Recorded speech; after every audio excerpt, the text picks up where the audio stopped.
Happy Friday evening, everyone. Let me just move myself around a little bit. Welcome to Click Around and Find Out.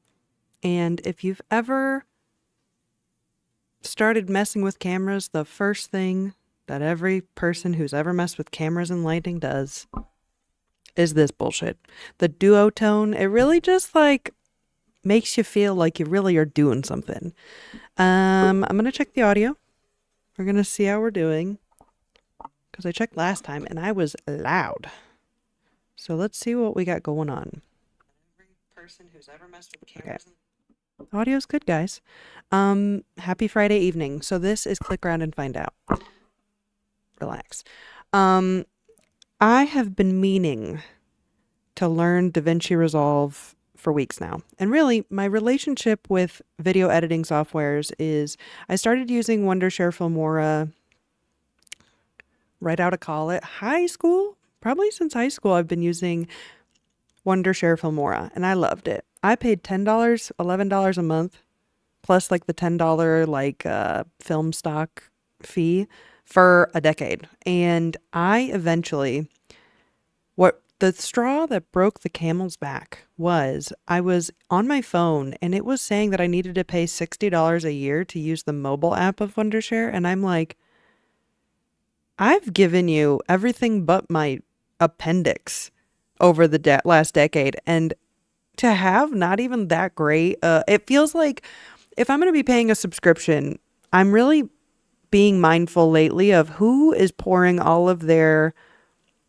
development dollars into AI and good useful AI versus stuff you could have done before, but now they're just putting AI on it as if it's a cool new feature. And so that's where I started looking around for new editing software. And not that I don't think there's ever going to be a future where I'm a professional video editor or a professional videographer or professional anything. But I find with my ADHD hobbies and everything is I like being able to talk to professionals in their field with the things that they use. And what I found is a lot of people use DaVinci and Adobe. There's DaVinci and Adobe people. There aren't many professional video people, artists that use Wondershare Filmora. So that's where we kind of come to today. And I'm kind of tweaking out about this whole blue light thing because my face is going to be pointed this way mostly. So it's like you really I'm not an artiste. I'm a normie trying to be cool. But because it's DaVinci, it's got the 3 colors in its logo. So that's kind of like the vibe we're going with. And it's also a easygoing Friday night session. So we're going to hang out. If you've got things that you're looking to learn, want to click around on, by all means. If you're watching this after the fact, because we're currently live, feel free to stick around and learn along with me a little bit more about DaVinci. I ended up picking DaVinci because there's plenty you can, I don't think I have the paid version yet, but you can learn plenty in the free version, I think, or I don't even know if I paid anything. But then a lot of people, everyone who I've talked to that uses DaVinci ended up, and the link to what I'm talking about is in the bio. Link, like, comment, and subscribe. So everyone that I've talked to that uses it talks about how it's well worth the money that if you end up paying for the full kit and caboodle. And there's a gazillion things you can do with it. And my brain's leaving the station. I think it's a one-time fee though, which I thought was nice because then I feel like there's a pendulum swinging from all of the subscription-based models to paying for really good software, but then being a stand for life. And then whatever add-on packages that come later, they're more than happy to pay for because they know exactly what they're paying for. It's I think, and maybe this is a bigger narrative on paying for subscription-based model things, that with subscription-based things, there's such a high expectation. I am now holding a higher expectation of, I'm not paying for access to this thing. I'm paying for the ongoing development of this thing is how I'm going to start interacting with software. But Click Around and Find Out is a series where the best way that I've ever learned any software of any ever is always by clicking all the buttons and just seeing what they do. So for the next, I don't know, until I get tired, basically I've got some sample footage that I took at the warehouse today, and I have a few objectives. I would love to stabilize some camera movement. I would love to color grade maybe a little bit, because I've never done that. It's just there's like a lot of like yellow tones that I would love to level out, and maybe like and it's funny, like obviously the raw footage, I've seen a lot of TikToks where people are talking about like, oh, just send us all the raw footage or like the raw pictures for photographers. And it's like, no. It's like, I almost want to edit the raw footage before I send it to them. And I don't know. I'm excited to talk to more editors about their, like the minute feelings that people have of like, the most vulnerable thing that I've done in a long time was I took a bunch of videos in Australia and then I gave it to, there's a local marketing firm, Kzoom, shout out. And I don't think there's anything they can do with that footage, because I was so like, on your camera, it makes it look like you're like the most professional videographer that's ever existed. You're like, wow, this is so crisp and so clean. But it's this little teeny tiny monitor that you can see. And so you feel like, oh, I'm the best. And then you get to your computer and you look at the footage and you're like, what did I do? So you're going to see a lot of that today. But anyways, the Australia trip, I before I sent it to the Kzoom team, I sent a little video. I was like, I'm so sorry for whatever editor has to watch this stuff and chop out something funny, because, oh my God. But anyways, enough chit chat. I am going to open up DaVinci, and really the process I go through is I really go like button by button. Like I kind of go horizontal and then vertical, and I just try to touch all the buttons and see what they do. Now, DaVinci has like a metric fuckload of buttons, and I'm excited. So it kind of mixes between, if I find a button or a word I'm not familiar with, I Google, YouTube, watch a quick tutorial. And then I go back into the app to try and figure it out. I'm not too proud to watch a video. It's just more of, I don't like my first attempt at any software to be, watch this tutorial to know exactly I just want to touch buttons, because that's when you find out like kind of like the Easter eggs. It's like, it's not even Easter eggs. It's just stuff that they've intentionally put in the application. And so it's kind of, I've seen it in two ways of, are you led by inspiration or strategy? So if you have a specific goal in mind, you might Google, how do I do this one thing, and do that. And you learn a lot in that process. And it's kind of like going, I want to bake a cake. The internet tells you what ingredients you're going to need. You go to the store, you buy the ingredients, you follow the recipe. It's great. Then there's the other way around where you say, ooh, what's that? What can I do with that button? What would that button even ever be useful for? And that's more inspiration route rather than strategic route. Both have their ways. I want to familiarize myself on a throwaway project in DaVinci so that I feel quick and comfortable by the time it gets to real projects, because I've been putting off so many projects. I like truly, actually, one sec. I should send the live stream to my besties. If you're a woman in video editing or creative industry, kind of anything, let me do this real quick.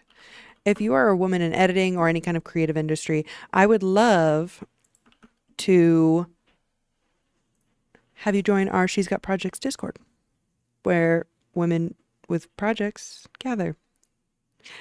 Anyways, the funny thing about the live stream is, or rather, one thing that I love about the live stream, now watching myself right now, that's crazy, is it already has like, I mean, my camera has good quality, but then after a day or two of processing, YouTube, like the video goes to like kind of full quality, like 1080 at 60 FPS. Ooh, crisp. I love it. Okay, I'm done wasting our time. We're going to get into it. Let's do it. You can feel there's a little apprehension because there's just so many buttons. It's an intimidating software, but again, 10 years And I'm going to take notes while I do this too, because I'm a lifelong learner. Let me find. Need a notebook. Have you ever watched Blue's Clues? You know when they he's got his like little like notepad thing where he's like, "All right, I've got 3 clues. This is all of my genius ideas and I bedazzled it." And that's what we'll be taking notes today with. And I definitely should take perhaps some ADHD medication so we can focus. Let's do it. Let's do it. Okay. But yes, if you're just hanging out to click around with me, hell yeah. If you've got some projects that you'd like to do in the meantime, I fully encourage to use this as a body double session. Okay. I'm not intimidated. This is going to be great. Click around and find out. Okay, so all I've done so far is I have a folder, and inside of here I have GTD clients, because I'm assuming in the future, as I get better at this, I'm going to do more of these. And so this is all the test footage that I came across today. Now, I need to, where's the mute? Let's mute hardcore. So you know, when you're like doing it, you feel like a rock star. You're like, man, I'm so good at this. I'm the best. And there was some footage that I was like, okay, bet. And honestly, once I figured out that most, like,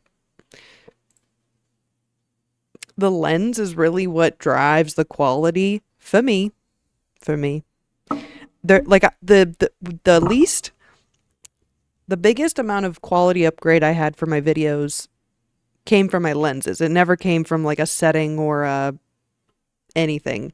I think what's next going to improve the quality of all my videos is lighting, because I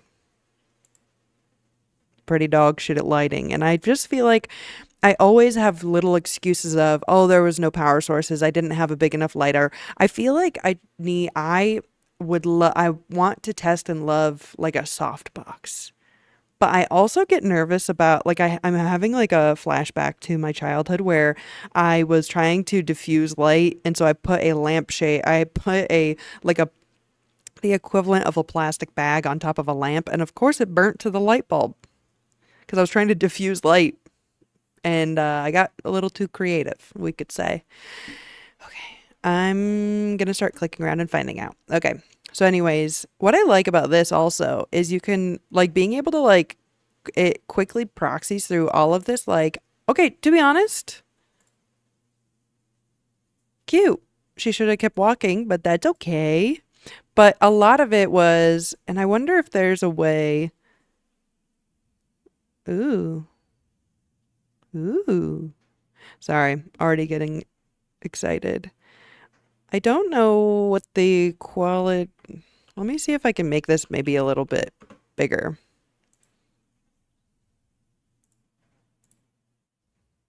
I think that might be helpful because I'm also sitting kind of far away from this. Whee! Okay. I love all of these buttons and all of the control it seems I'm going to have. I'm just trying to not be overwhelmed at this moment. Audio track. What does this mean? Oh! That's cool. Also, shout out to my Marissa girl. She doesn't know that this is live stream right now, so I apologize. Annotations. What are you? What is that? Okay, maybe I need to keep like a little baby Google open. Like maybe if I can make this really small. No, smaller.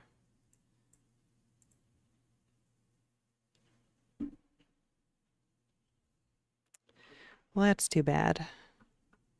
I don't want this all big over here. I just want like just a little guy. Oh, that's okay. Okay. And I don't want to I'm trying to be rely less on Claude. DaVinci, resolve, bookmarking. Well. So what I want in my brain in this very moment is I want to be able, like, it's got clip colors, but I want to be able to, like, got the flags, but I want to be able to flag, like, have like a name on it to be able. Ooh, open file location is fun. Clip attributes. This is cool. Ooh. I don't know what any of that means. Let's look into some. Ooh, project manager. Okay. I also have a fun, perhaps Taylor Swift thing that I want to do. Project notes. Wait, cool. Wait, that's cool. Oh, how cool is that? That's smart. Project settings. Okay. Okay. Wow.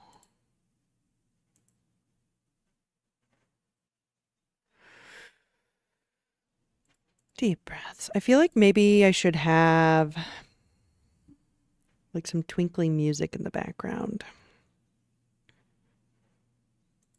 Let's find out.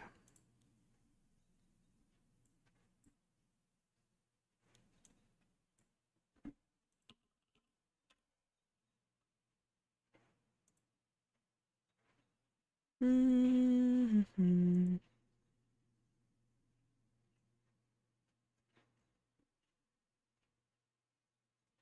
I haven't been getting copyright issues with Stream Kitty on Spotify, so let's find out.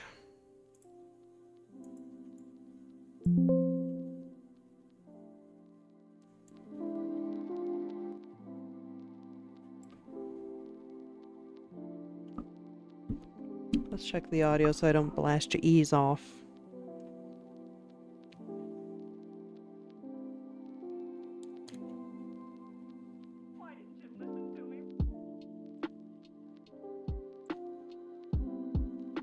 Not bad.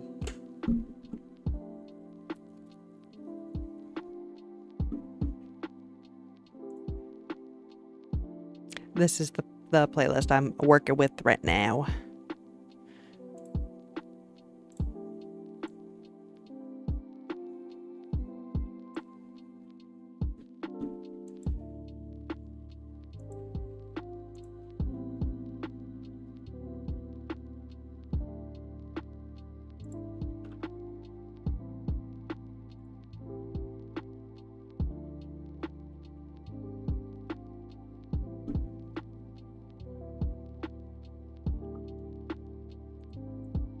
Ooh.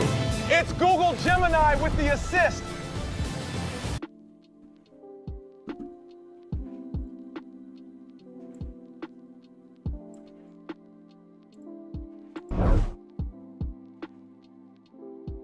Ensure that the red playhead on your timeline is positioned at the frame that you wish to add annotations to.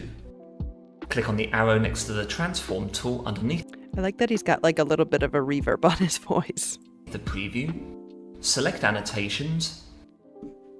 Use the stroke tool to determine the thickness of your line. And choose the color of your annotations from just under the timeline title. Click and drag your mouse cursor on the preview window to manually create an annotation. An annotation reference and the point on your timeline that this is applied to will appear in a label just towards the top left corner of your preview. You can also find the annotation marker in line with where your red playhead is positioned.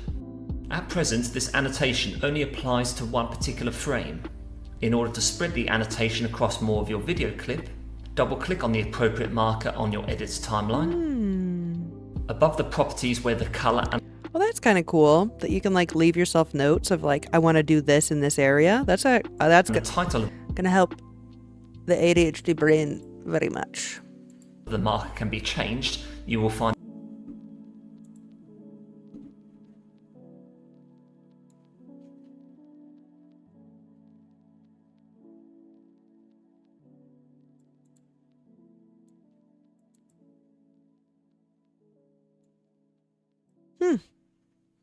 Neat.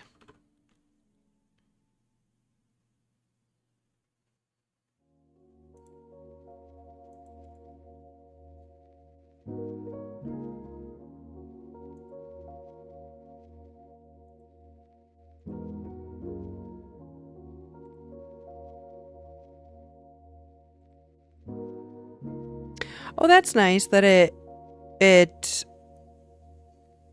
you can choose if you want to see proxies or not. And I believe proxies means that it's like a lower resource heavy, like it doesn't require as many resources in your computer, but it might be like a choppier, grainier version of it. Time code. Sorry, crotch shot.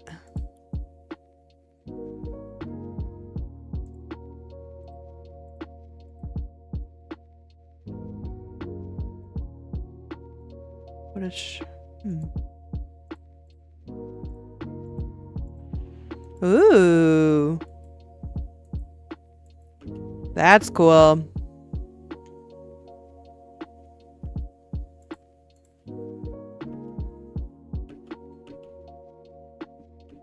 Wow, I love this. I love this. There's so many buttons.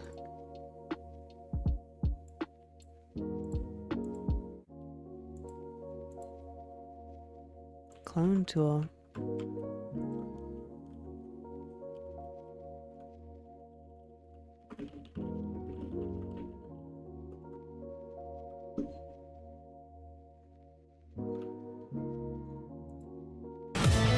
It's Google Gemini. I need to know what she wants. Ads are exhausting.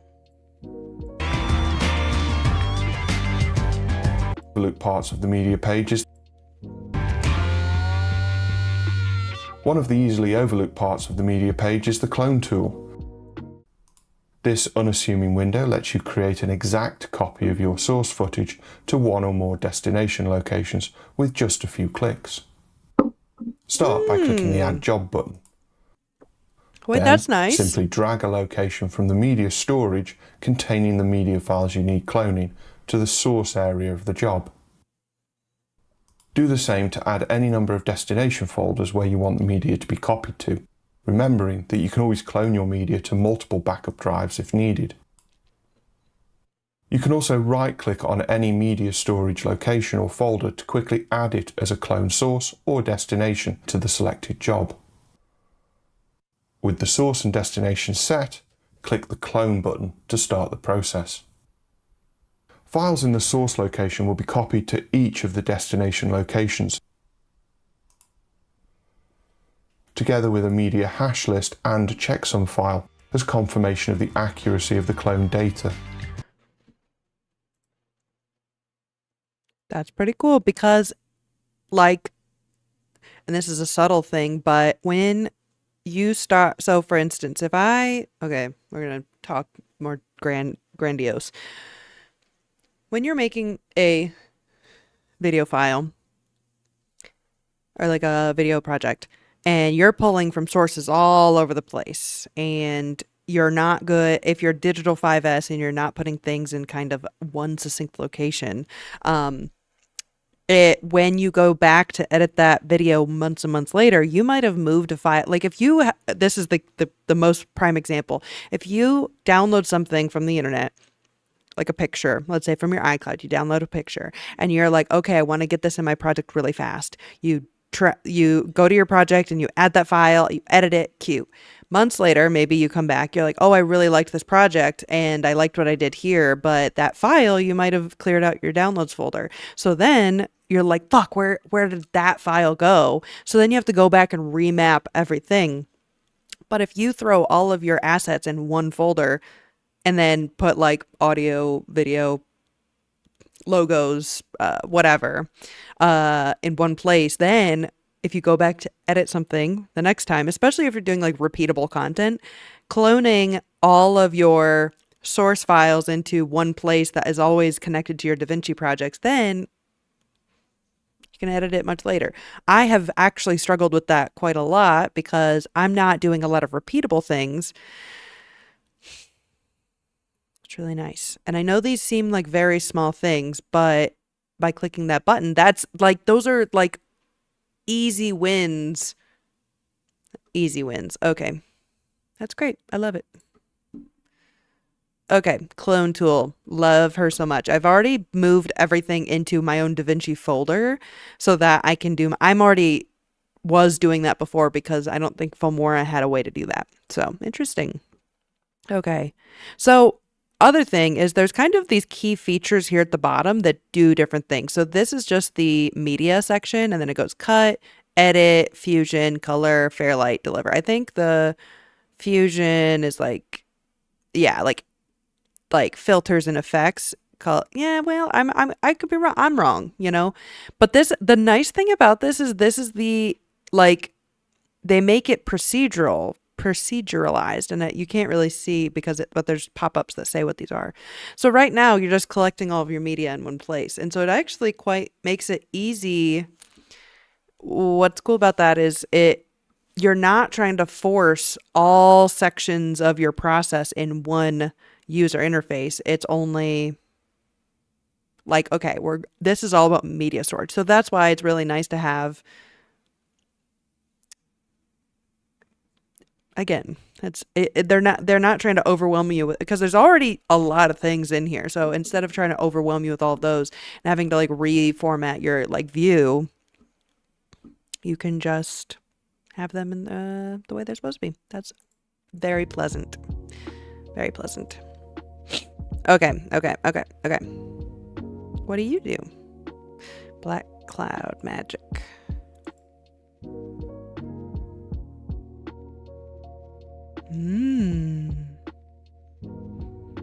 Noise reduction. I think I should probably just end up just getting it.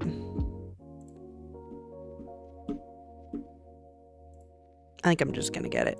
Fuck it, we ball. I know I'm gonna use it, and then I'm gonna want to, so because I don't want to learn how to do it the cheap way, like the free way, because I know I'm gonna want it. So I know I'm gonna want it. Let's see.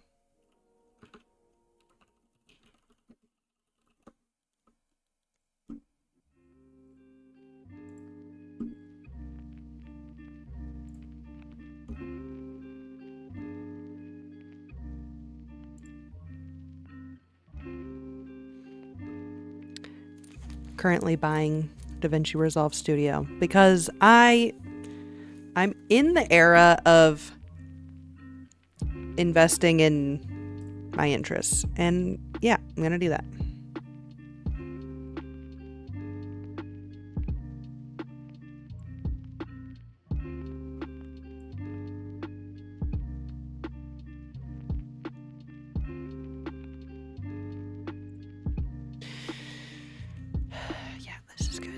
This is good. Once I'm done with the transaction, we'll be back on pace. I know I'm gonna want it. Yeah, I'm confident. Because if we really total up how much money I spent on buck-ass Wondershare Filmora, love her so much, don't get me wrong, but like one-time fee for all the goods? Absolutely.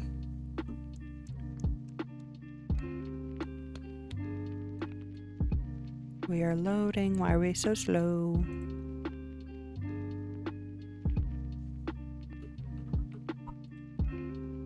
Now is not the time to reset.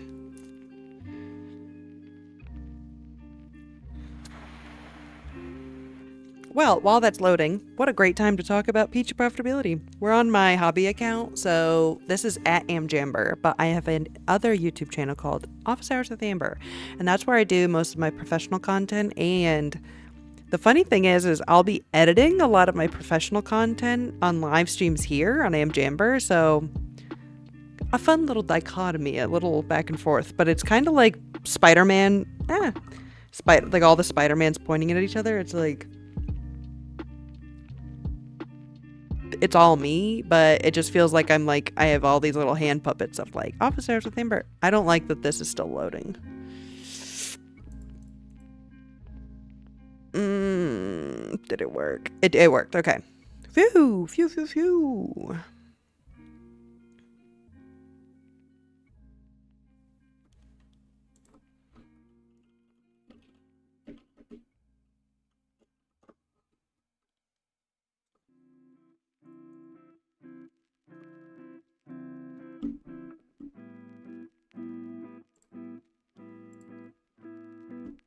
Oh, you download a different version. Okay. Okay, well, we're going to close the current version and install the new one. Okay. I'm glad it only took me 20 minutes into the stream. Well, I guess it's been 30 minutes now. It only took me 30 minutes into the stream to convince myself into paying for a new software. DaVinci Resolve Studio. DaVinci Resolve Studio. Once that's done downloading, we'll be back off to the races. I love software, and I love clicking all the buttons and seeing what they do, and like being able to see the full gravity of things. I think there's only what I've found in like most subscription-based services like that I've been exploring lately is that there's usually like free, basic, pro, and then like business, like elite, like enterprise. And usually the difference between, I usually end up landing in like the business part, like the level 3 of the 4, because all that ends up happening at the business like the super business level, like the pro version to the business level, the enterprise level usually just like instills like crazy stuff, like things that are relevant for huge businesses, like admin panel and API usage and scalable things, whereas the like peak benefit I get out of it lands in like the 3rd tier. Okay. Oh, this is a big file. One moment.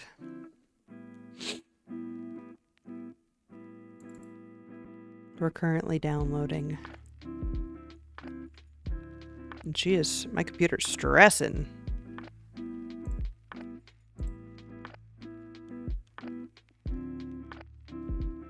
It's only 7 gigs, not so bad.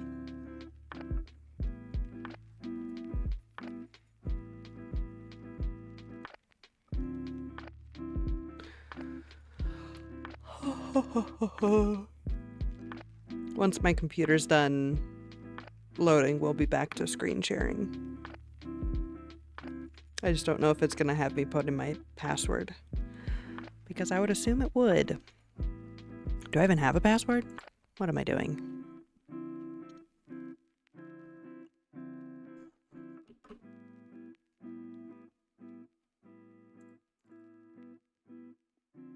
Okay, it is installing. Okay, side note, while we're here, is I figured, so this is I've got the Sony Alpha 6400, and then I just got this lens from Norman Camera. It's, they call it like a pancake lens. And, install. And it's a Sony 16 millimeter 2.8. Ooh, are we up? 2.8 aperture, and my computer's freaking out. But anyways, the way to make this lens look nice is like a certain amount of lighting, what I found so far in the last week of using it, and having it kind of closer so that there's more depth between you and the world. So what happens is if this angle feels a bit close to me, but if I push her back out, it starts to have trouble focusing on me. Like, for instance, let's see. Also, my camera is hot. So, like, back here, it's still fine. I guess it is fine. Am I full of shit?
Don't quit your day job, Toots. Yikes.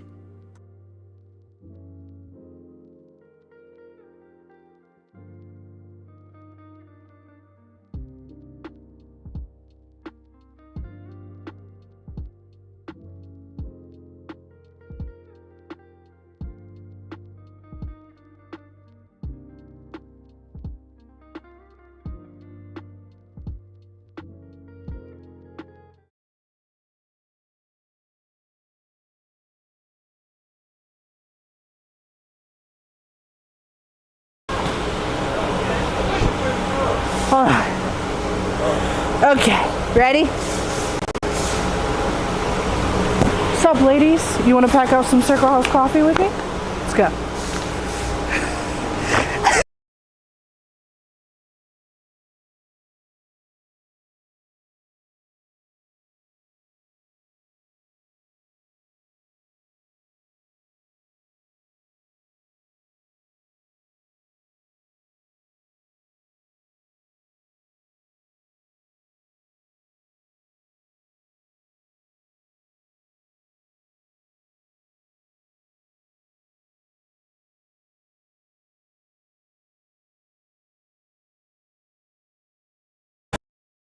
Okay, ready? What's up, ladies? You want to pack out some Circle House?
Mastering your media tab down here. It's gonna make your whole project much stronger. And you're gonna be looking at something like this. It'll say no clips in media pool because it's a new project. You can just start importing footage from here. So I'm gonna drill down here into a hard drive I have with footage on it, and I'm gonna use my 2023 Survivor audition, and I'm just gonna import some footage. So I have this this candle sequence here, and I'm just gonna drag it over. It's gonna ask me about frame rates and project frame rates. I just click don't change on any format, and then I'll figure it out later. The other thing you can do is you can just drag it in just directly from the Finder window. So I'm just gonna go boom. This whole thing has become nice and organized because I've gone ahead and I've put them all in their right files anyway. So I have music I've selected, I have photos here. So yeah, it's just navigating over here back to master. And that was what mastering your media.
Someone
was muted.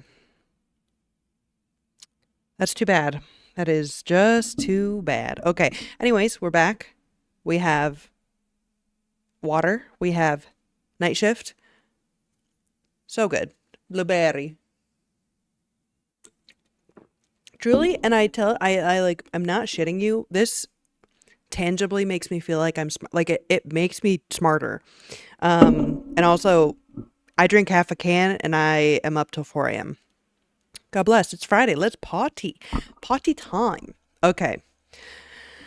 We are back. I feel like for every subsection of DaVinci Resolve, I could do like 10 hours of streaming, and maybe I will. Because that is apparently the only way that I learn things, and that's okay. Do what you need. Okay, I love this subclip feature though. God bless. Wow, oh my gosh, what a beautiful angel queen princess girl. Wow, what a dream, guys. Okay, we're back. We have now learned that I-O drag Alt B. I'm going to put Alt B.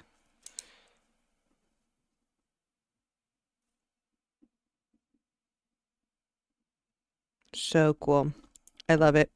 Okay, fantastic, fantastic. Okay, for now, I don't need those specifically, but what I can do, actually tangibly, is I know she starts here. Yeah. And there. And then I can drag it here. I don't think I need to name it. I probably should later. And what's nice is that as I delete the subclips, like they disappear, which I do like because actually, okay, let me see if it's okay, it deletes from everywhere anyway. Okay. Okay, so now I have one clip that I like in all totality. Sup, ladies? You want to pack out some Circle House coffee with me? Let's go. She's so freaking funny. Okay, so now that we have this, we have that clip. Maybe let's do something with it. So actually, I know kind of which clips I like. Maybe I don't. Okay, let's keep touching buttons. We don't need this section, so we can clear that out. We don't need all that because we already dumped our media pool. We can search through things, which is nice. Frame display, individual sequence. Okay, don't need that at the moment. So let's maybe look at this. Don't need that. Clips I like. Cool.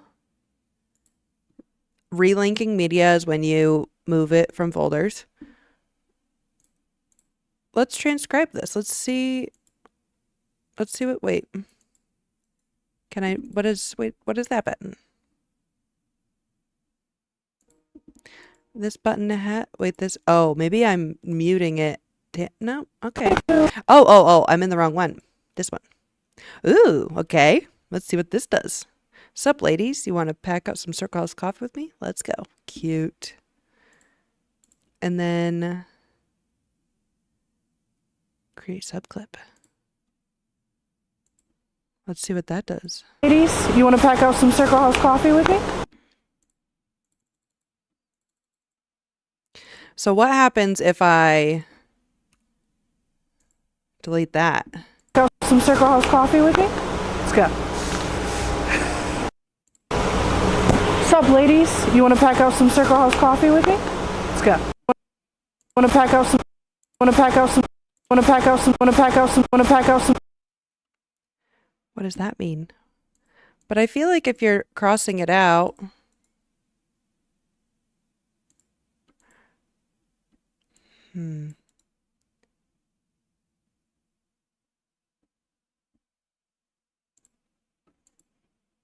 Huh? Sup, ladies? You want to pack?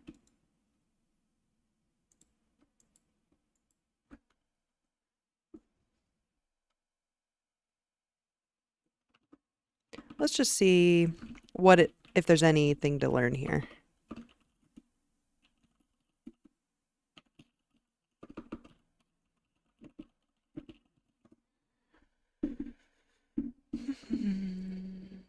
Transcribe workflow. You can delete parts of to edit the source clip or select text and add it to the timeline.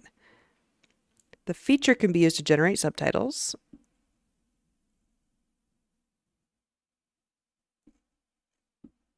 What I'm hoping to happen is that if you delete words out, it will edit those parts out of the video and just jump over the parts where they say that.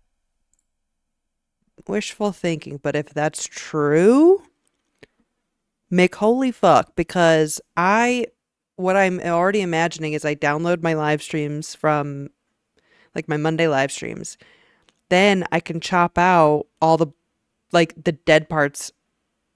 I mean, I know there's like noise detection where it'll like pick up like silence detection or whatever, but it would be really nice to be able to like chop and make a succinct audio of what I'm talking about just from that.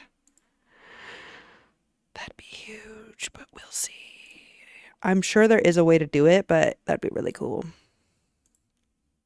If you'd like a transcript of an existing video,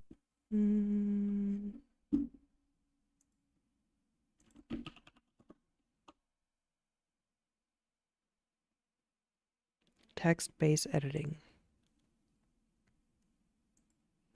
Audio. So it's actually very easy. Go up top, click in Media Pool, and then right under Media Pool, you'll see a little icon. It's a transcribe icon. Just click on it, and the audio will start transcribing. Once it's done, this box will appear. Now, as you can see, it already transcribed all the audio that this clip has. And if I play the clip, you'll see that it actually tells. And the fact that it has timestamps. I mean, very basic, but like still so huge. You what words is he saying? It was 10 degrees in Toronto, and it's like 27 degrees right now in Napa Valley. But this place right here is our home. It is beautiful. Once you get the transcription, you have different options. If you click on the three dots, you'll be able to, for example, create the subtitles from audio. If you click and then hit on create, DaVinci Resolve will automatically create a new subtitle track. Wow. And now the subtitles will be already on your video. It's like 27 degrees right now in Napa Valley, but this place right here, which is actually really good. Another thing you can do is click on the three dots and you can click on remove silent portions. This will actually get rid of all the silence where there's no actually audio. As you can see, now it's shorter, and it removed all the parts that there was no talking. Sitting space, what more can you ask for? We have our key card.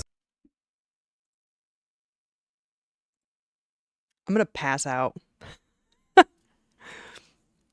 That's not even an AI function, it's just purely like intelligent. And because what I was doing with Filmora is I would use the transcript, like I would use the like AI silence detection, and it would, I'm gonna freak out. All right. It's a nice key card. Let's go in. It actually saves you so much time. That and saves finally, so much let's say fucking you want to time. export a separate file with the subtitle. Oh, hi Mom. How are you doing? This is my artist date you're watching. I'm learning, I don't normally do Fridays. This is a kind of one-off where I'm clicking around and finding out how to use this new video editing software. It's called DaVinci Resolve. Actually, you might get a kick out of this. Let me get my video back up. This is Marissa in the warehouse today, and we made this little clip. What's up, ladies? You want to pack out some Circle House coffee with me? Let's go. She's so silly. And then we did a cute video at the end. I'm actually quite proud of this video.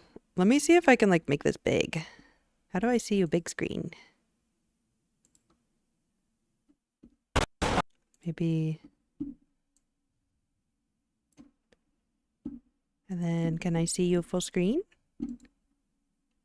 How do we do this? So I'm still trying to figure out how the helly. Anyways, let me go back. But this one's kind of cool. Okay. The audio is not important, but it's like a very crisp video of her packing out. Also, shout out Circle House Coffee, Stephen Tulloch, you're the best. Your girl Shelly, whole team. And like the camera was just picking up exactly everything I could possibly want. I was so stoked. Like she didn't hit a glare. Like it was so good. So I'm excited to put like a little voice over it. But yeah, so we're doing a little click around and find out series. That's why it's click around and find out. Exactly. See? You get it. But I just found out that a feature, so I used to use Wondershare Filmora and now moving into DaVinci Resolve. DaVinci Resolve is like imagine using an easy bake oven, but then going to using like a chef grade grill or like an insane like whole stove. And there's so many buttons and knobs and things, like they do the same thing, but yeah, I wish they would let you do that as well, because show them Staples baddie from TikTok and then just say, don't you want us to go viral like Staples baddie? But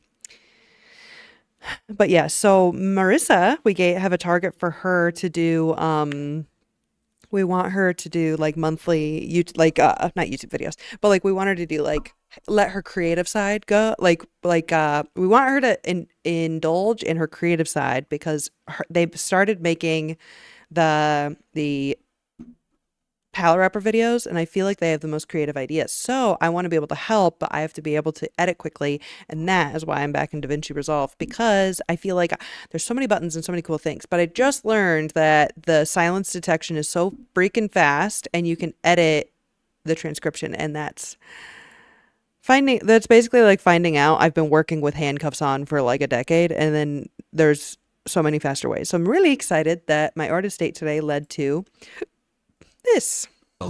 So basically it detected all these like gaps in silence, which is actually, and then this will actually get rid of all the silence where there's no actually audio. Just clipped it right up. As you can see, now it's shorter, and it removed all the parts that there was no talking. Sitting space. What more can you ask for? We have our key card. It's a nice key card.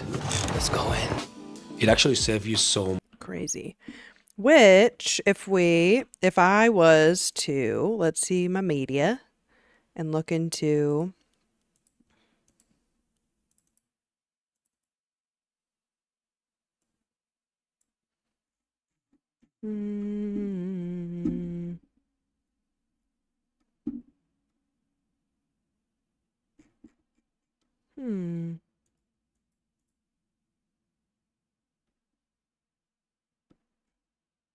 a lot of these are just me before I get started. I don't know what any of these say, to be honest.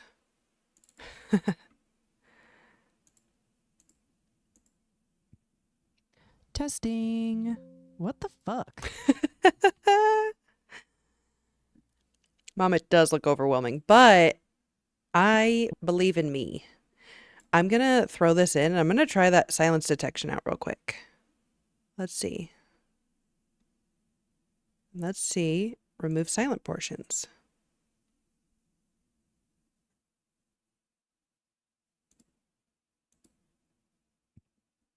Testing. How did he save that though? Testing. What?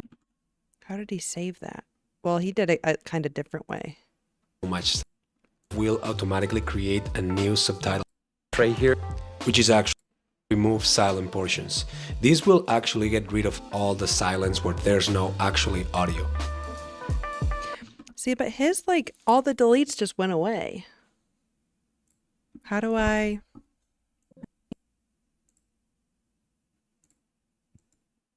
Testing. Maybe it has to go into, like, the editor version first. Whoa. Whoa. See, it's weird that it, like, starts at... How do I get to the end? I'm gonna have to learn more stuff there. Whoops.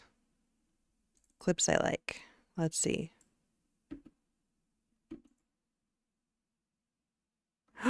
Oh, I see. So when I did this here, Magic fairy dust for sure, Mom. Testing. Okay, it didn't mute that. And if we do... And it's got transcription. How did he do it?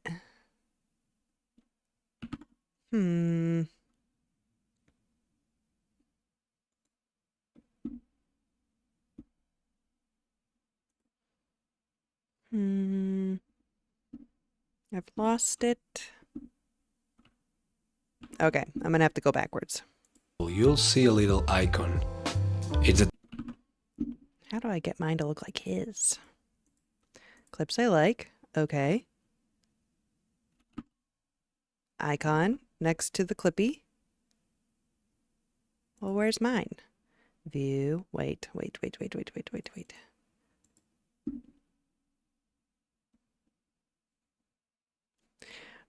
Ancient Chinese secret. Exactly. They're hiding. Transcription.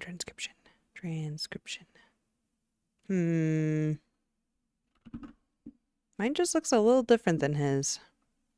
He's on the he's on the edit tab. Oh. Okay. And then remove silent portions. Wow. Wait a minute. That makes a whole lot more sense now. I see.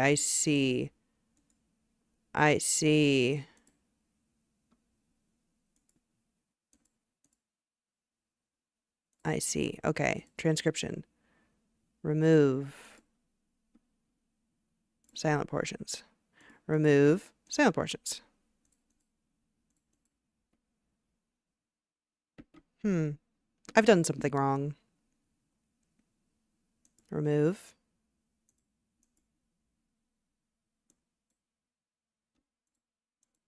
Wait a minute. Why are they different? Why are you... Why? Oh, that's source. And then... Testing. Yeah, Mom. Truly, it is so crazy. Testing. It is so crazy how much I can learn by literally clicking around and finding out. Oh my God. Boys.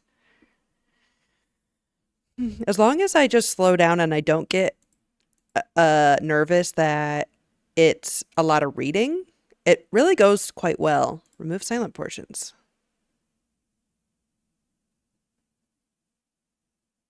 Place on top, insert, append. I'm doing something wrong.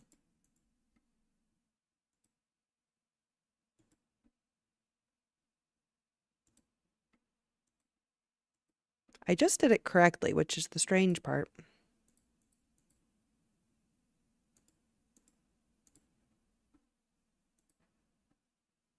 It is an AI transcription. That's okay. But it doesn't eat up a bunch of random tokens. Whoa. Okay.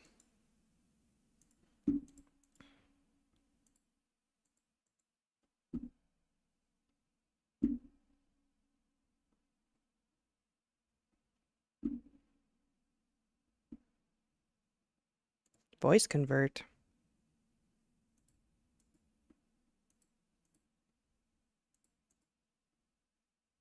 There's no way.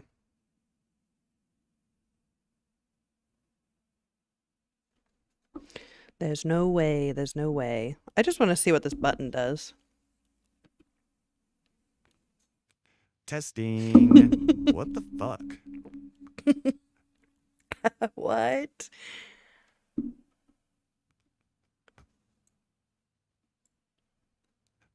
Testing. Testing.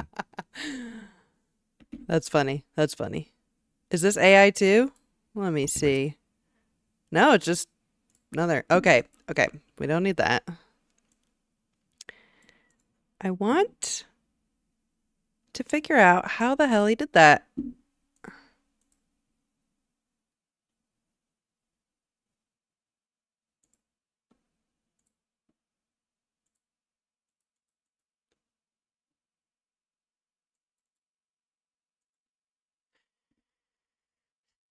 Like, I wonder what would happen. Like, there's deleted parts, but it's not deleting. How do you...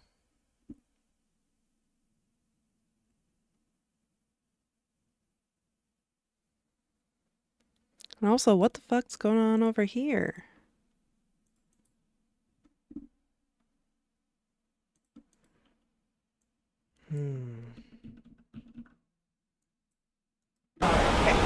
Okay, so this is the source clip. So I can like review things here and then see stuff over here. So this is the timeline as it says, and then this is like whatever source. So then if I don't have any of this selected, does that just disappear? No? I like that you can have, what? Oh my god, what is happening? Testing. I do like that it automatically separates the audio from the video, so you can see all your different tracks, because in Wondershare it didn't. Okay. What I like is also there's not a lot of words on here. It's just a lot of like, whoa. Okay. I need to go back to the media page. Maybe it's... I guess let's... The transcribe I want to keep this one. Overview of DaVinci Resolve. Let's just maybe do the quickest tutorial. Hopefully it's not like a 30-minute video. Resolve. Good choice. In this video, I'll get you up and running. It is a very advanced software if you want it to be. And click the gear icon to open the project settings. Here we're going to set our project resolution and frame rate. Preferences. Okay. Next, we're going to import our video clips into the project pool. Okay, now the clips we've imported are available here on the left-hand side. Just double-click one to have it show up in the viewer, where you can easily scrub over the timeline to preview the shot. Down the bottom, we've got the project timeline, which is where we'll be. But that's in the... they're already in the editing section. Like, I want to know... Edit. DaVinci Resolve tabs. Let's see.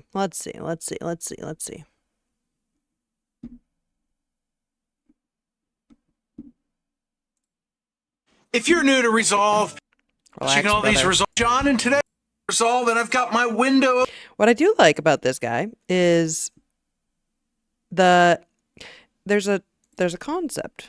Vignette. I think it's like vignette or whatever. Pronunciation. Vignette. Vignette. Okay. So the idea of a vignette is essentially the like cloud, like the dark bits around the outside. And so if we look at what I got going on here, accidentally, because my light source back here is not long enough, it creates a vignette effect. Similarly, that's where I'm bright, around me's dark. And so what I like about this guy is that he's kind of already got that going on. And obviously he's like a talented creator, so he would obviously know that. But what I like is when people like there's some people that don't care about that in videos where they have like a flat background, and it's like that's a flat background, but he created depth because of the way that the lighting works. His workspace, which is cool to me. This looks a little bit different. So welcome back to Creator Reality. Now you can switch to show page navigation, which is this menu at the bottom. If I click it, you can change the columns of this. Well, what's interesting is it looks like that the media layer isn't really its own thing in a lot of others. Like cut and media look like their own.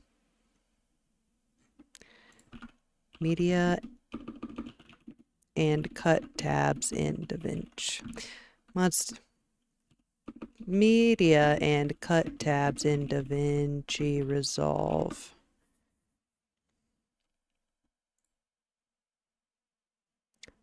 Dual timelines. Fast editing, interface. Import trim collect. Sync bin. Multi-camera editing, that is pretty cool.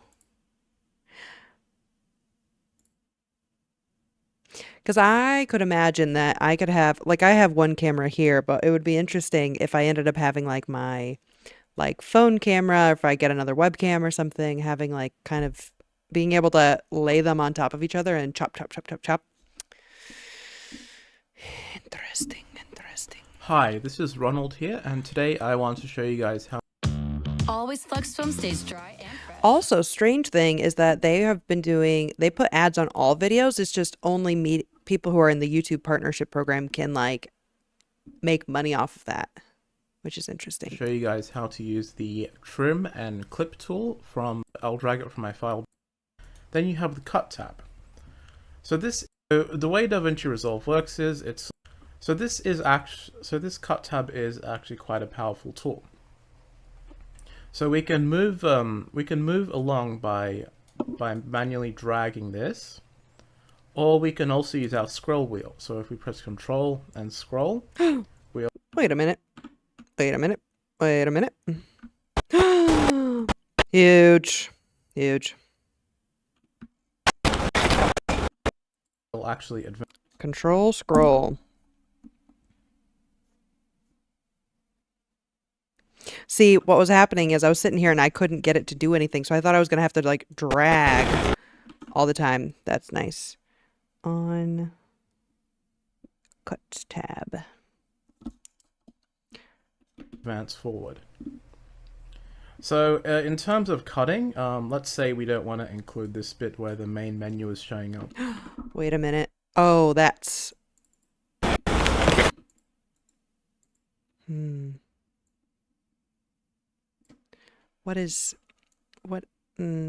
imagining he's going to tell us what this does. Ooh, wait a minute. What do you do?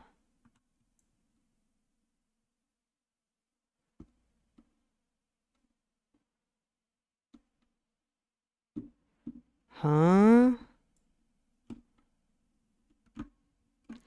I'm gonna put a star.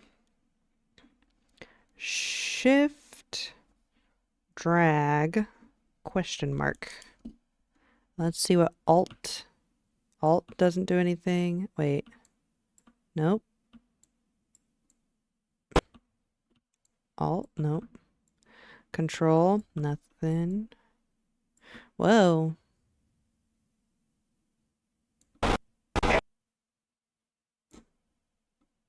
I'm a little confused at this cut tab versus edit tab, but we're gonna get there. So we can actually even just play the video, and we can play the video and stop at the right spot, or you can also just drag here to scroll through. As you can see, when the video is paused, these little preview thumbnails will show up. Depending on your system, they might take a little longer for your ones to show up. But regardless, so let's say, all right, let's just choose some darkness. All right, so what you want to do here is right click, and you want to use split. So you've caused a split here. Now notice on this section,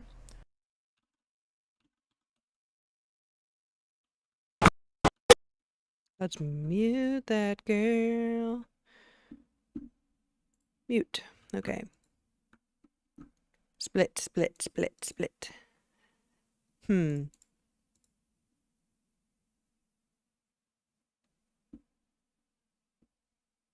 Show music beats? Huge.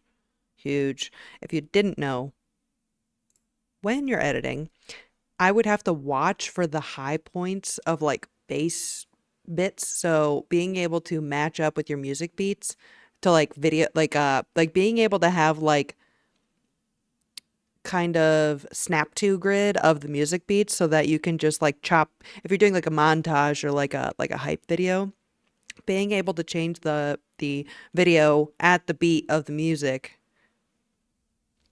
Electric. That's such a cool thing. And I'm going to put that is on the cut tab. Show. What was that button? Show music beats. Oh no, my pen is dying. Oh no. There we go. Okay. Change speed point. What does that mean?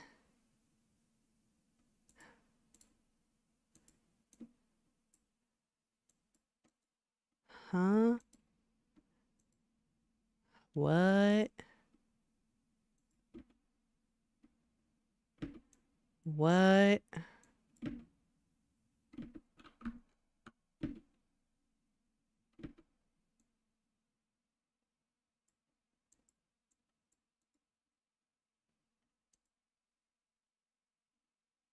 What does that do? Change speed.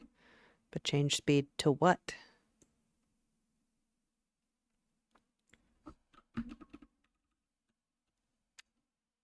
Excuse me.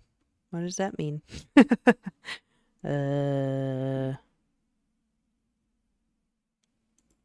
Okay, we've now got 2 speed points. And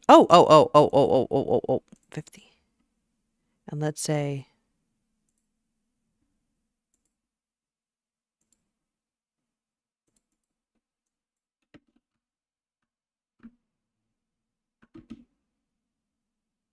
so you can slow down, but you can't.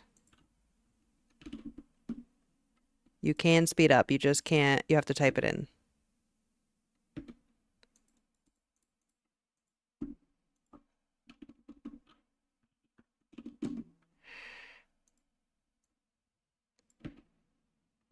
Wait a minute. Okay, cool. Okay. Cut. Speed points. Set. Percentage. Cute. Okay. The cool thing about that is that if you, okay, so I'm imagining there's like this song on TikTok where this kid is dancing, and I'm going to pull it up because I think it's relevant to the conversation. There's this kid on TikTok, and it's like, it's like a child at the club, which is super funny, but then the music, there's like on the beats, it goes from like super fast to super slow, super fast, super slow. And that would be super nice if you had, you could just right click, show beats, click to like add all the speed points and just adjust those. Because before it would have taken kind of forever. Let's find the video. Kid dancing at club.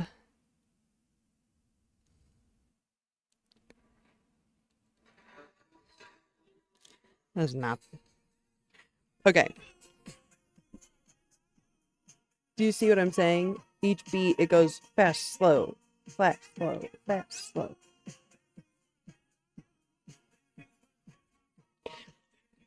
So what I'm seeing is that inside of DaVinci Resolve, it's show beats, speed points, fast, slow, fast, slow, fast, slow. Or at least being able to do it around the beats. God, fucking cool. Again, all of this was probably able to be done in Wondershare Filmora, but it's kind of like, I had Photoshop 7 in like 8th grade, but Photoshop has gone so far and above since then that there's all these, like, instead of doing it the super duper hard way, like there's so many buttons that just exist because it's an intelligent ass software. It's so cool. Okay. We are back on it. Back on the grind. Okay. Let's see what else he's got to say. This zoomed out view of the timeline has actually reflects that there's a split here. So now once we've got our split, we can decide what we want to do with this extra bit. So in this case, so there's a couple of things you can do. You can copy it if you want to reuse it somewhere for whatever reason. You can also cut it and move it somewhere else, or this one, you can also just press the delete key and get rid of it. Notice how the Now notice how when you delete it, it actually moves the timeline back automatically. So yeah, okay. So that's basically that covers basic clipping. So yeah, you basically keep going through this tool, and you can, let's say we make a cut here, we can split and split.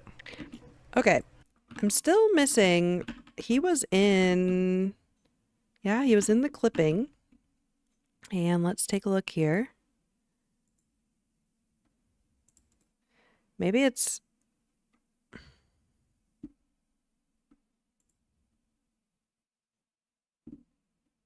maybe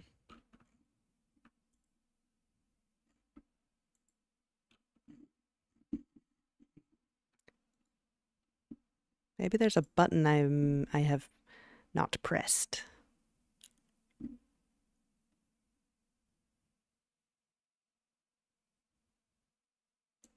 Timeline options. Whoa.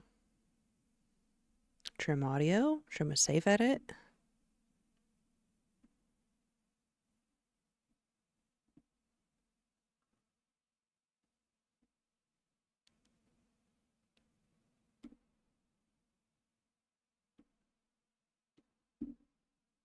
Boring detector? That's crazy.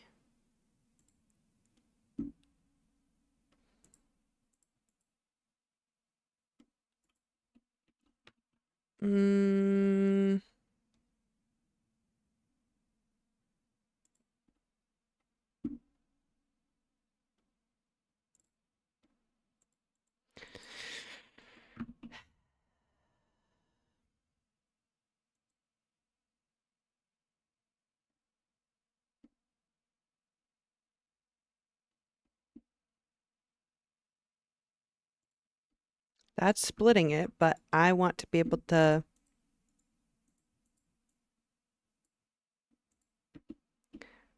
Why can't I split here?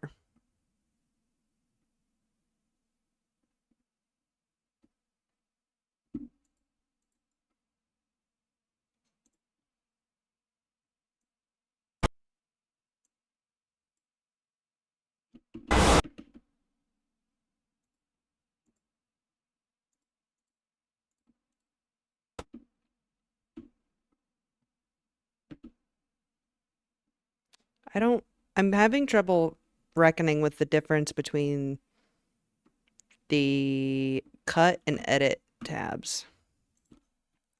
What is the...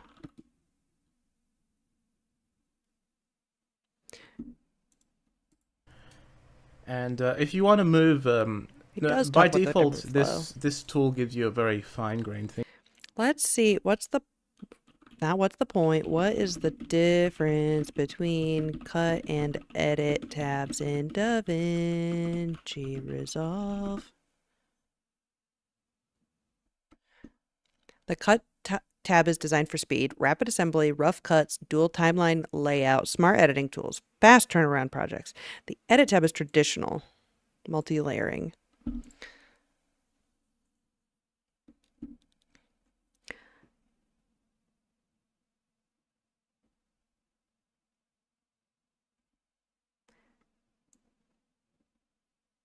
First pass editing. Source tape viewer. Essentially, you can view all of your clips in a bin as one long video. Oh, mark in and out points, insert. So instead of having to click each one in and out, you can do it from there without having the select the next clip. It just works out faster. Video. I'm tired of the ads. I am so tired of the ads. I'm tired of the ads.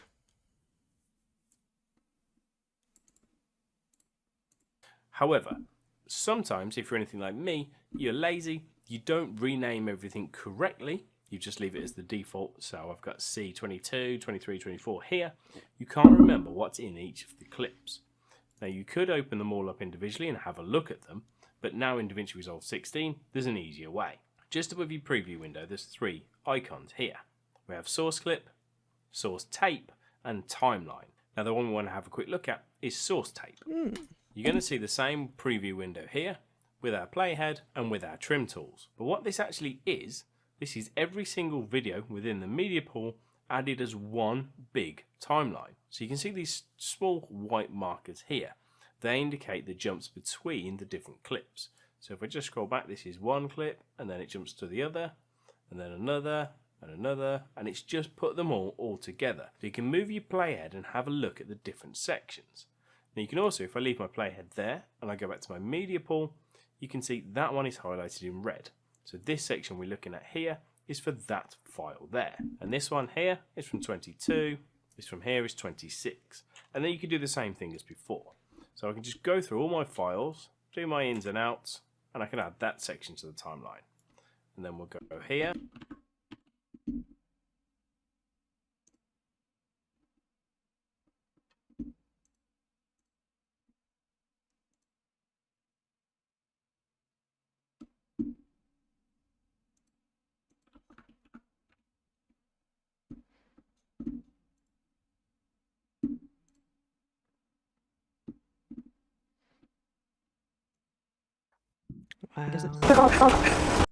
Wow. Wow.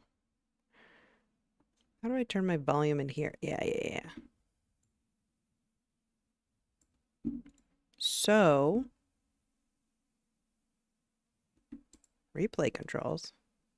What does that mean?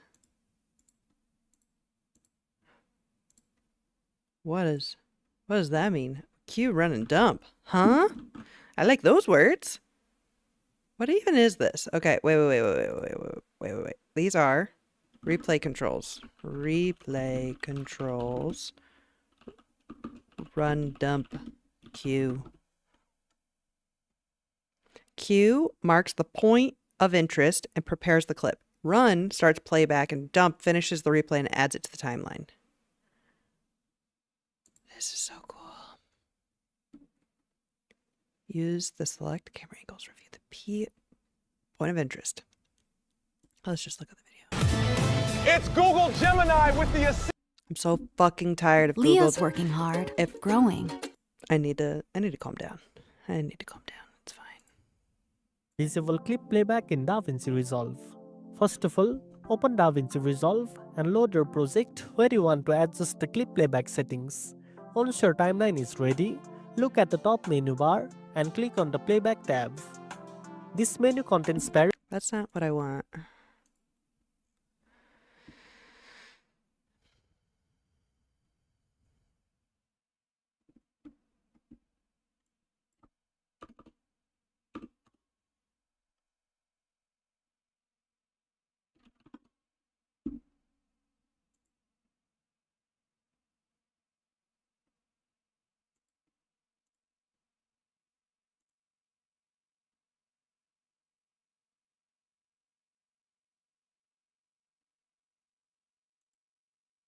How do I make it stop? There are so many buttons. What was that?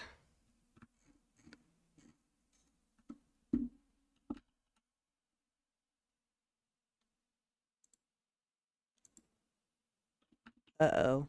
Uh-oh. That's not what I meant to do.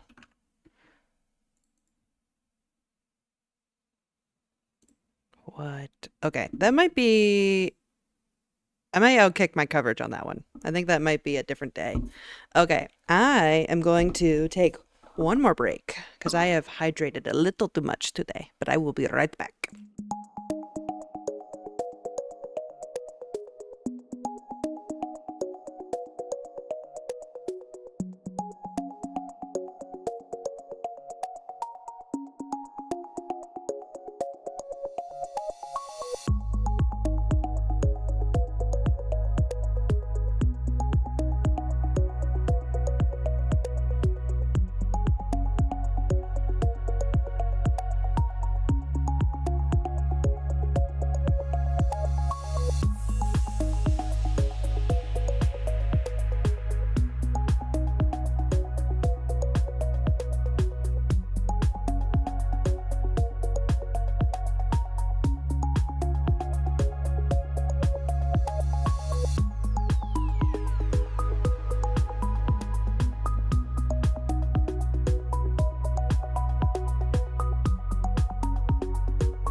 Jump scare.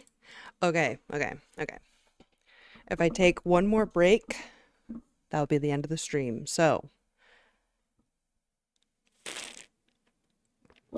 just kidding. Okay. I want to figure out, I want to go back to the medium tab and like learn, I want to learn the key reasons to use each of these tabs because they wouldn't have made it for nothing. You know what I mean? So like, especially learning, and the whole point of me moving to DaVinci Resolve is to learn best practices and improve my process, be able to, the quicker I can edit something and get to the point that I want, the quicker I can get those projects out before the dopamine of making a project fall. Like there's a dopamine I have in creating something, but there's only a limited amount of time. And if I have to come back over and over and over again to a project, so I need to learn how to edit so quickly that I can get to the what I'm trying to do quickly so that I can do more projects. So the nice thing about this is that I can accomplish what I'm actually trying to do much faster. I just have to learn what these buttons do, but I'm excited.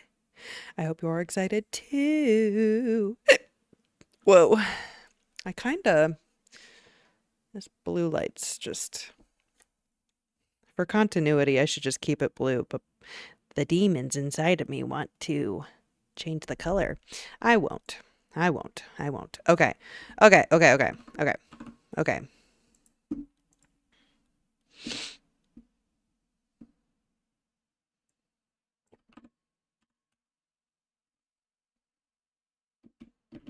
I, O, Alt B.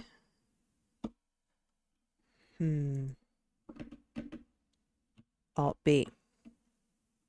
Why not? Why not adding?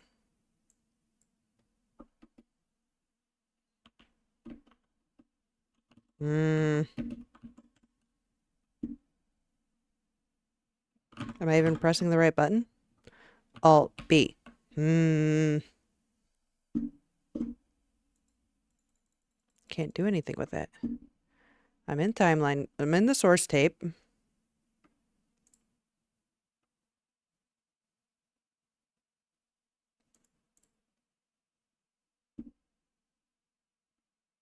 I don't need both of these.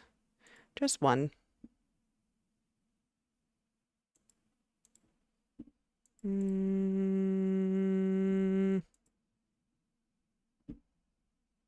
Oh, hello. Whoa. Okay.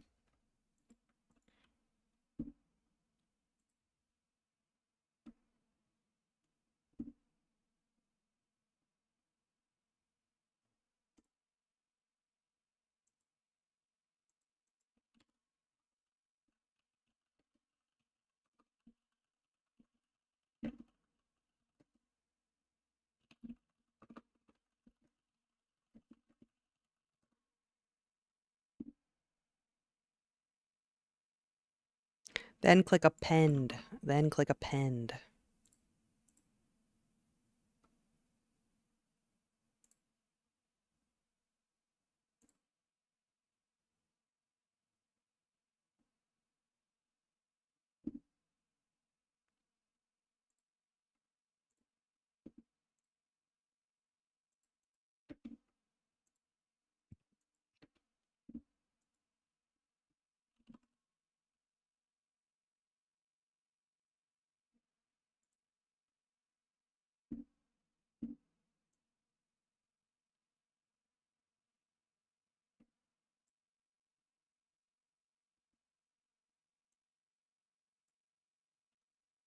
I saw it work though. That's the weird part.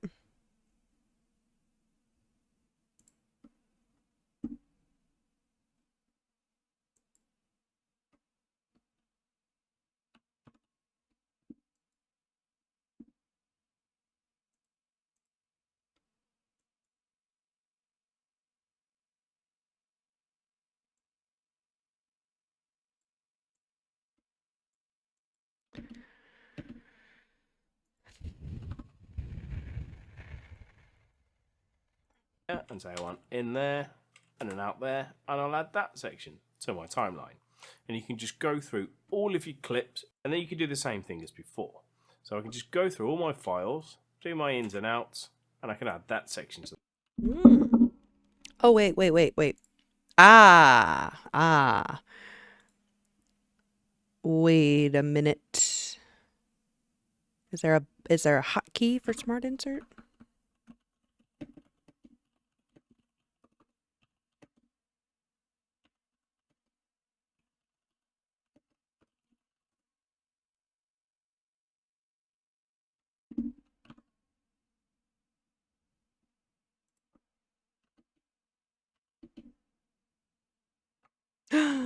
F9. F9 Smart Insert to timeline. Huge.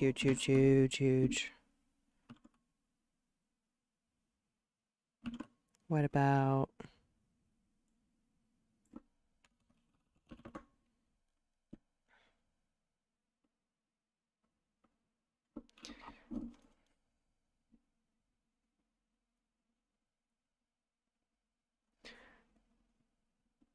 Append to end is Shift plus F12.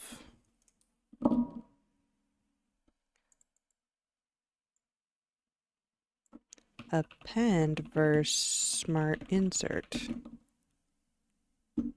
Smart Insert splits the timeline at the nearest edit point to the playhead, placing the new clip, pushing all downstream content forward, keeping everything in sync. Append adds it to the end of the very timeline. Okay.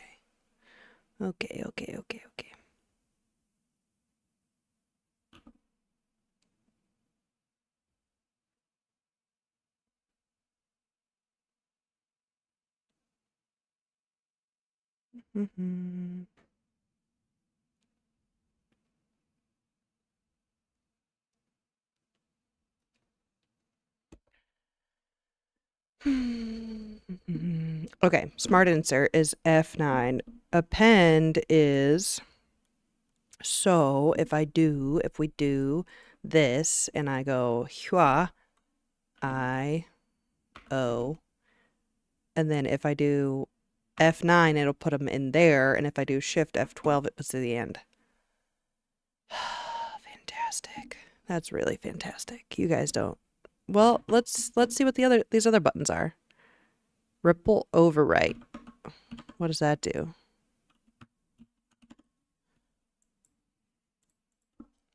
Ripple overwrite DaVinci Resolve. Replaces a timeline clip with a source clip of a different duration, automatically shifting subsequent to bridge gaps, remove space.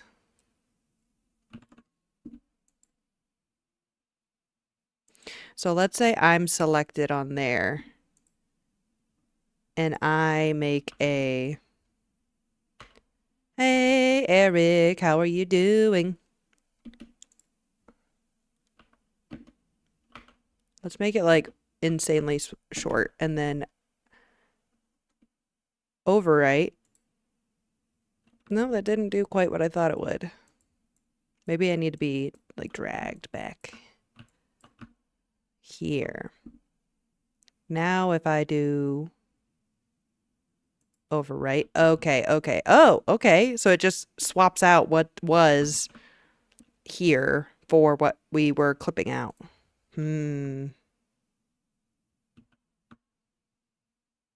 So if you wanted to replace it with something else, that's cool.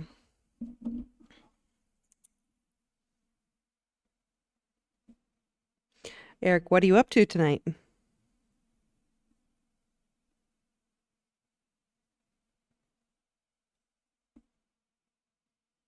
The nice thing about this as well is that if you were to delete, if I delete this, it collapses. And so sometimes it's nice to be able to do that. DaVinci Resolve. So DaVinci Resolve is a video editing software, and I'm finally making the swap from Wondershare Filmora over to DaVinci Resolve. DaVinci Resolve has a one-time license fee instead of like an ongoing subscription, and there are like video technical professionals that use DaVinci Resolve in like real projects. So I'm trying to up-level my skills, but I'm also just clicking around and finding out what the hell is going on in here. But it's like, I would say you are the DaVinci, like OA Robot is DaVinci Resolve on crack in Excel. Like normal Excel users would use like to compare, like CapCut is the equivalent to Excel users that use it as a grocery list. DaVinci Resolve is like OA Robot for Excel users of like level 1,000,000. However, OA Robot goes above and above and above and beyond. Like there's people who make add-ins for DaVinci Resolve, and that would be what the OA Robot is. But all I'm saying is DaVinci Resolve has like every single technical button ever. But I've already found crazy things that are super helpful. So that's what I got going on. But I haven't been editing videos because I've been putting off learning all of this because there's just so many things going on in here that you could possibly do. And it intimidates me. But it'll be good. Okay, so close up. What does this mean? Oh, it just zooms in on it. That's cute. Not as important, but I like what they're going with here.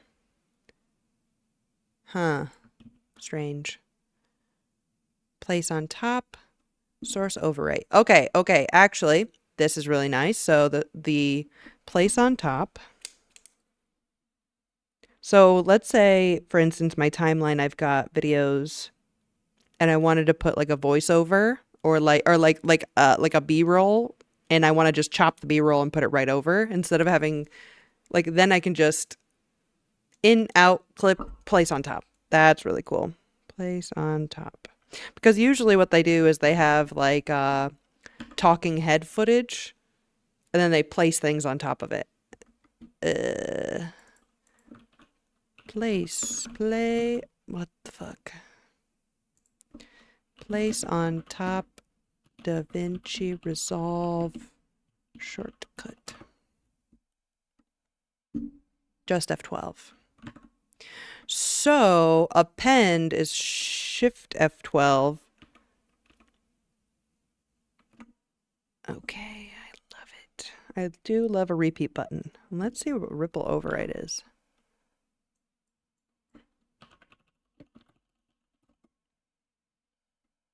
Shift F10. Okay, cool. Okay, well, those are nice buttons. Cut. Oh. Well, that's different.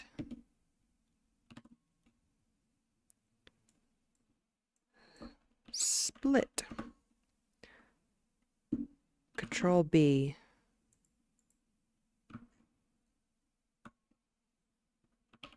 Perfect.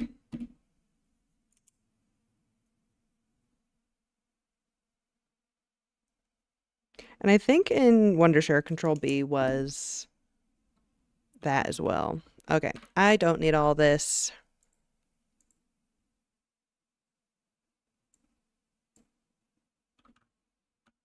I do want to figure out the transcription problem though, because... Whoa. Stabilization. Ooh, okay, actually, I do want to figure this out. Because there was a clip where I was following her. Whoops. Yeah, wait, let's use some of our best practices here.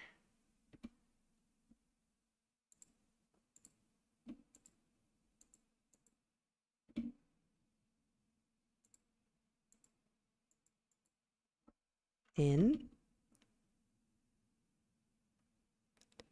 I mean, that one's pretty stable. but not really. So this is a good example. Okay, I did that, and then I want to add it to the timeline, which would be F12. I'm so smart. And then I want to stabilize. Perspective. Let's see. Oh, I don't like that. I kind of do. There's like little moments that are okay, but then, okay, but no, you see that? Like, no, I don't like that. Whoops. I didn't mean to do that. Come back. F12.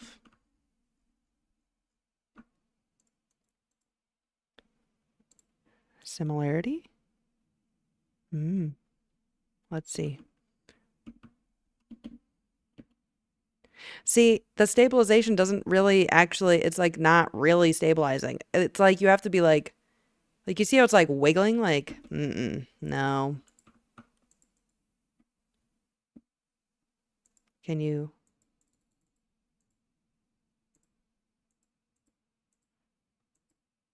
Let's see.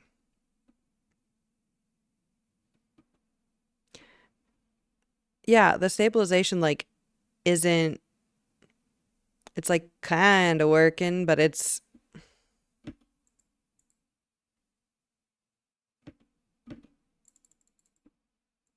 whoa, what's going on over there?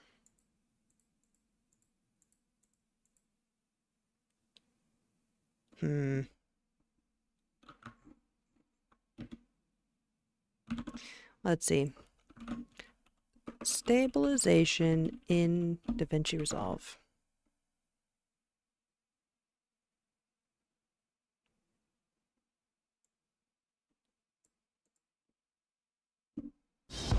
Stems thy trap, but try.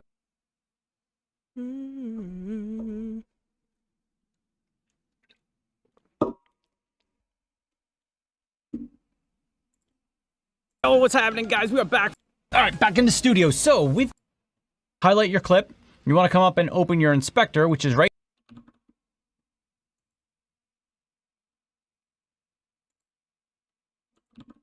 here. Go ahead and click on the inspector. Make sure you're under the video section. And if you come down here, you've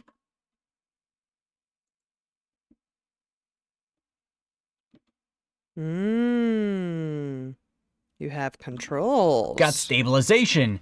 Go ahead and click on that guy, open it up, and scroll down a little bit. Now, there's a couple different modes that you can use here. You've got perspective, similarity, and translation. I'm not going to go over them all now, what they do, how they're a little different. All I'm going to tell you now is try each one. Start with the...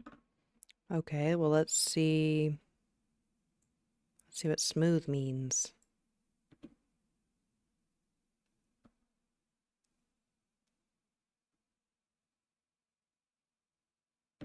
It's like got some weird...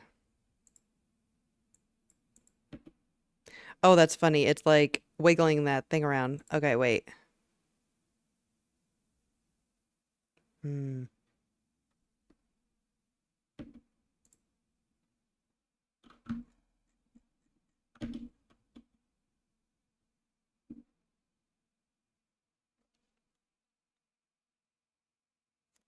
Nope, I don't like that. Ugh.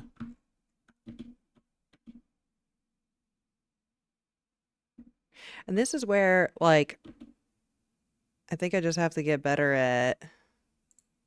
Let's just reset all of it. Let's see. Let's see what this guy's got to say. The first one, perspective. If it works, you're good to go. Don't worry about it. If it doesn't work, try the next one. See if that one works. Sometimes they'll distort the picture a little bit or make it a little wonky, make it a little weird. So just try the different ones and hit stabilize and then see which one works for you. On this particular clip, I used the perspective and it worked out pretty good. So because I already have stabilization on this clip, I can just reset all this. I'm going to just use perspective and all these default settings. If you ever change any of these, if something doesn't look good, you can try adjusting them. And if you get things all out of whack, you don't remember where they were, all you have to do is double click on each one of these and it's going to reset it to the default settings. So once you have your clip selected, You select the method you want, just hit stabilize. It's going to go ahead and think. It's going to stabilize that clip, and hopefully you're going to get a nice smooth clip once it's done. So sometimes you're going to notice it is going to zoom in just a little bit on your clip to help stabilize it a little bit. And generally for me, when I did this kind of clip here, I'm filming really wide anyway, so it does of that. Check this out. And just for a little reference, I just turned on the stabilization in my lens here so you can see what this looks like. And now we're going to go ahead and put on stabilization here in DaVinci Resolve. Oh, by the way, I do have a new mic from Didi. See, but that, like, with every step he's taking, there's like a little, like, it's tweaking out a little bit. And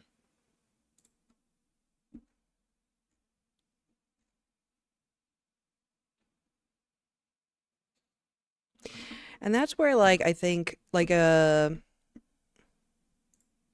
instance, this is, the classic like garbage in, garbage out. You can polish a turd only so far. So then by learning how much is editable and how well you can mess around with the post-processing, the more you can then be like, no, we need to reshoot this because I know that post-processing isn't going to be able to like do what I want it to. But that's okay. That's okay. Okay. All right. Let's get back out of here. Whoa. Whoa. Cool.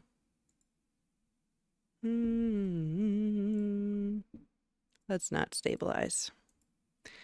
Because if we really look back at, let's see. I guess in comparison to the original, it is quite less tweaky, if you will. Okay, that's fine. Back to what we were doing.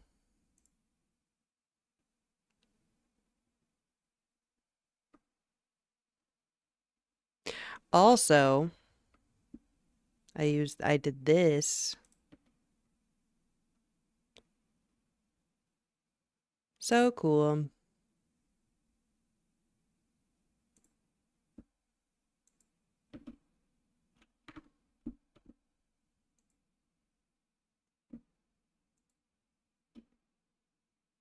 Wonder if there's any like color stuff we could do. Wait a minute. Let's add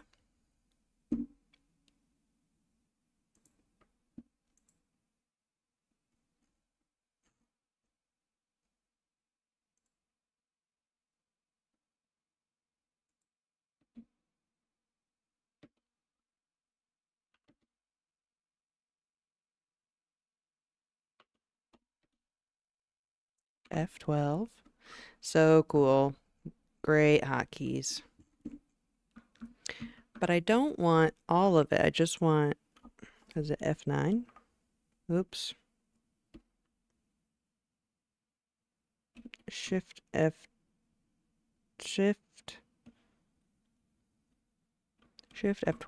Oh, wait a minute. I've messed it up.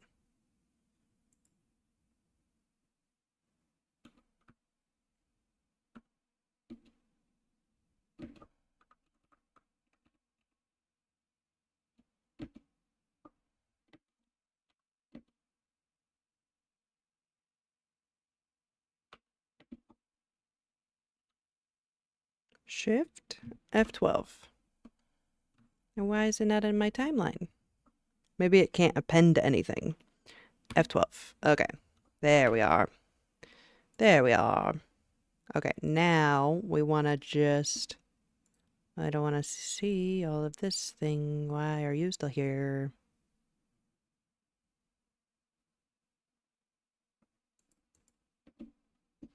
Okay, I want to color grade just this guy. Let's see what we could mess around with in here.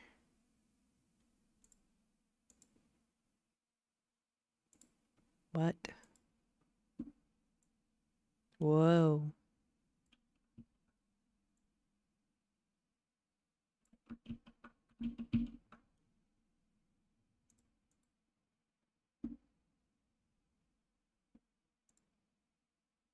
I don't know a lick about none of this. Ooh. Ooh. Oh. Whoa. Oh, this is gonna be something.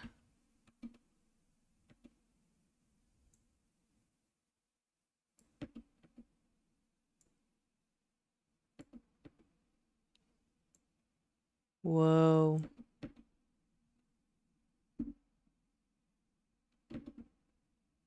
Yeah, yep. That's going to be a whole nother segment for a whole nother day. I think there's still 7 million hours of things to learn in here, but I'm glad that I at least got my first 2 hours of DaVinci Resolve in, and I'm feeling quite happy with myself. I think that's where I'm going to wrap it up for today, but I appreciate for anyone who stopped in, or if you're watching this much later, have a wonderful rest of your weekend. I never know when these are going to log off, so bye. Have a good day.